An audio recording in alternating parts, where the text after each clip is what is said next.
Dari sini kita bisa belajar, sahabatku, bahwa sebenarnya karya anak bangsa kita juga tidak kalah bersaing dengan hasil-hasil karya dari luar negeri.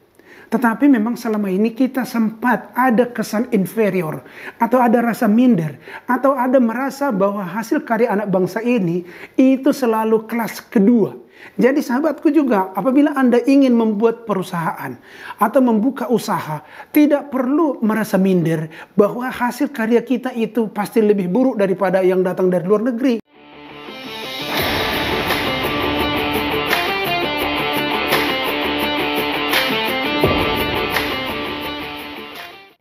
Sahabatku, para agen perubahan yang saya cintai, kali ini kita akan mengupas, membicarakan tentang ada beberapa produk hasil karya daripada anak-anak bangsa ini yang luar biasa sukses dan bisa menjelajah sampai ke luar negeri. Kalau selama ini kita sering merasa bahwa produk dari luar negeri itu selalu lebih unggul, lebih hebat daripada produk di dalam negara sendiri, ternyata itu tidak semuanya benar. Di Indonesia ada beberapa perusahaan yang kita sangka ini adalah perusahaan dari luar negeri yang membuka usaha di Indonesia karena begitu luar biasa suksesnya. Ternyata ini adalah perusahaan-perusahaan hasil karya anak bangsa Indonesia sendiri. Apa saja perusahaan-perusahaan itu? Ini kita akan kupas. Ada 5 perusahaan yang luar biasa hasil karya anak bangsa ini yang sekarang sudah menjelajah sampai ke luar negeri. Yang pertama adalah sepatu merek Wakai. Sepatu merek Wakai ini sering kita jumpai di toko-toko yang sudah berkelas tinggi. Sepatu Wakai ini sepintas dikira orang adalah sepatu keluaran dari luar negeri, yaitu dari Jepang. Karena mempergunakan nama Wakai seolah-olah ini adalah bahasa Jepang. Tapi ternyata ini adalah sepatu produk di dalam negeri kita sendiri. Yang memproduksinya ini adalah anak bangsa Indonesia sendiri. Didirikan oleh 2 orang yang namanya adalah Freddy Bech bersama temannya yang bernama Charlie Seliang. Mereka ini mendirikan pabrik sepatu dan menghasilkan sepatu-sepatu yang bermerek Wakai. Berdiri tahun 2012, berarti sekitar 10 tahun yang lalu. Dan sekarang sepatu ini sudah merambah sampai ke luar negeri. Sampai hari ini sepatu Wakai ini sudah ada di gerai-gerai di Singapura, di Malaysia, dan di Hong Kong. Dan luar biasa minat orang untuk mendapatkannya. Yang kedua adalah Jeko. Jeko ini adalah mirip seperti Dunkin Donut yang dari Amerika. Tetapi ini adalah hasil karya daripada seorang penata rambut yang namanya Johnny Andrean. Jeko itu didirikan di Indonesia dan dipasarkan dengan manajemen seperti gaya dari Amerika. Sehingga sekarang sudah merambah ke banyak negara. Sudah ada di Malaysia juga, ada di Singapura, ada di Filipina, ada di Hong Kong, dan ada juga di Arab Saudi. Luar biasa perkembangannya. Yang ketiga, barangkali sahabatku juga pernah mendengar nama sepatu yang mereknya Buccheri. Ini kalau mendengar nama merek Buccheri, seolah-olah terkesan dalam pikiran kita bahwa ini adalah merek dari Italia. Dan memang kalau pada masa-masa lalu yang kita kenal dengan namanya sepatu bergengsi atau yang branded itu adalah berasal dari Italia. Sebenarnya Buccheri ini bukanlah bahasa Italia. Ini adalah nama pendirinya. Pendirinya ini adalah 3 bersaudara yang pada saat itu masih muda. Nama yang pertama adalah namanya Budi. Kemudian yang kedua namanya adalah Ediansah. Dan yang ketiga itu namanya adalah Heri. Maka mereka buatlah namanya menjadi Buccheri. Dan inilah pabrik sepatu lokal yang kesannya seolah-olah kesan dari luar negeri. Dan ini sekarang merambah di Indonesia luar biasa. Dan peminatnya juga tidak kalah ataupun tidak kurang bergengsi. Karena mutu daripada sepatu ini bisa mengimbangi sepatu dari luar negeri juga. Yang keempat, sahabatku pasti tahu Kalau di dalam rumah tangga kita sehari-hari ada yang namanya handuk, yang pada umumnya dipakai untuk pengering badan setelah mandi. Nah, ternyata di Indonesia ada juga handuk yang luar biasa yang sekarang sampai merambah ke luar negeri. Itu namanya adalah handuk yang bermerek Terry Palmer.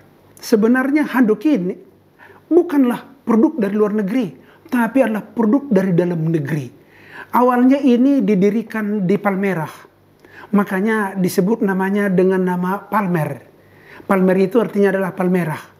Tetapi mereka di dalam inovasi bisnisnya, mereka menambahkan nama di depan, yaitu Terry. Supaya ada kesan seperti ini adalah sudah mendunia atau setaraf dengan internasional. Maka dibuat namanya Terry Palmer.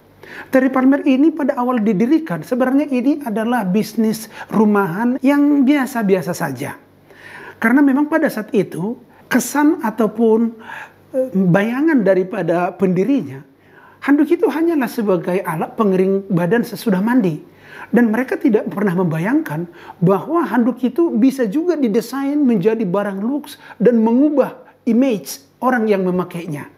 Jadi pada saat itu biasa-biasa saja. Pada saat pengelolaan oleh pendiri yang pertama, handuk Palmer ini biasa-biasa saja. Begitu juga kepada anaknya, regenerasi kedua, itu juga biasa-biasa saja. Tetapi pada saat generasi yang ketiga atau cucu pendiri pertama, ini baru terinspirasi, terbayang bahwa handuk itu bisa mengubah kesan. Siapa yang memakai handuk yang bergengsi, maka ini seolah-olah adalah orang-orang kelas high gitu. Jadi waktu itu mereka buat menjadi sponsor pelaksanaan daripada Miss World tahun 2013. Sejak itu perusahaan ini menjadi luar biasa bertaraf internasional. Dan sekarang kalau kita lihat di hotel-hotel berbintang 5, itu kalau kita masukkan hotel, itu ada banyak handuk yang begitu bagus mutunya. Bahkan klosetnya pun ditutup oleh handuk, kemudian juga kamar mandinya tersedia handuk yang luar biasa.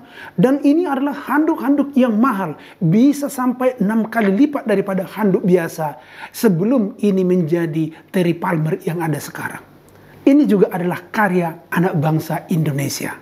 Kemudian yang kelima. Yang kelima ini kita pasti tahu semua. Karena ini adalah makanan kegemaran daripada anak-anak. Yaitu yang kita kenal namanya Hokben. Hokben pada awalnya ini dipanjangkan namanya yaitu Hoka Hoka Bento. Ini juga adalah produk restoran dari dalam negeri. Jadi ini bukan dari luar negeri. Walaupun kesannya ini agak-agak mirip seperti resto-resto yang datang dari luar yang membuka cabang di Indonesia. Jadi kalau Hoka Hoka Bento yang sekarang sudah disingkat menjadi Hokben, itu adalah karya anak bangsa Indonesia sendiri. Karena pada awalnya Hoka Hoka Bento ini sebenarnya bukanlah dijual di restoran. Ini hanya dibuat secara rumahan dan orang bisa membelinya dengan datang sendiri ke tempat pembuatannya. Dan itu harus dibawa karena tidak menyediakan tempat duduk atau tempat makan di lokasi pembuatannya. Tapi ternyata dari waktu ke waktu ini menjadi suatu makanan yang sangat digemari oleh masyarakat. Sehingga mau tidak mau banyak juga konsumen yang meminta supaya itu membuat atau bisa disajikan seperti di restoran. Sehingga orang datang untuk makan, setelah makan ya orang bisa pulang tanpa harus membawa tentengan makanan ke rumahnya. Dan ternyata setelah pasarnya terbentuk, maka Hokben ini membuka beberapa gerai dan sekarang luar biasa banyaknya gerai Hokben yang ada di Indonesia.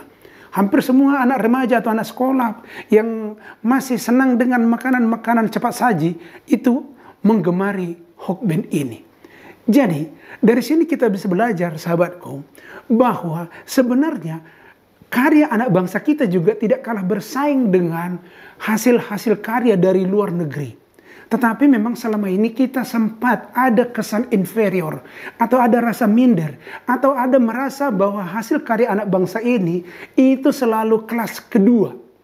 Jadi tidak lebih baik daripada punya orang. Tetapi ternyata dengan adanya beberapa perusahaan yang kita bahas tadi, dari sini kita bisa mengukur diri atau mengevaluasi diri bahwa sebenarnya kita tidak perlu minder atau inferior kepada hal-hal hasil karya anak bangsa. Jadi sahabatku juga, apabila Anda ingin membuat perusahaan atau membuka usaha, tidak perlu merasa minder bahwa hasil karya kita itu pasti lebih buruk daripada yang datang dari luar negeri. Tidak perlu, silahkan buat. Dan silahkan buat inovasi-inovasi yang bagus. Sehingga kita tidak merasa selalu mengunggulkan hasil-hasil dari luar negeri. Kita harus bangga dengan hasil karya kita sendiri. Dan kita juga harus bisa membuat karya kita ini tidak kalah dibanding daripada karya luar negeri. Sahabatku, selamat memulai usaha dan mencari inspirasi dari kisah-kisah yang kita ceritakan ini. Dan saya Sortaman Saragi, salam agen perubahan, tetap semangat.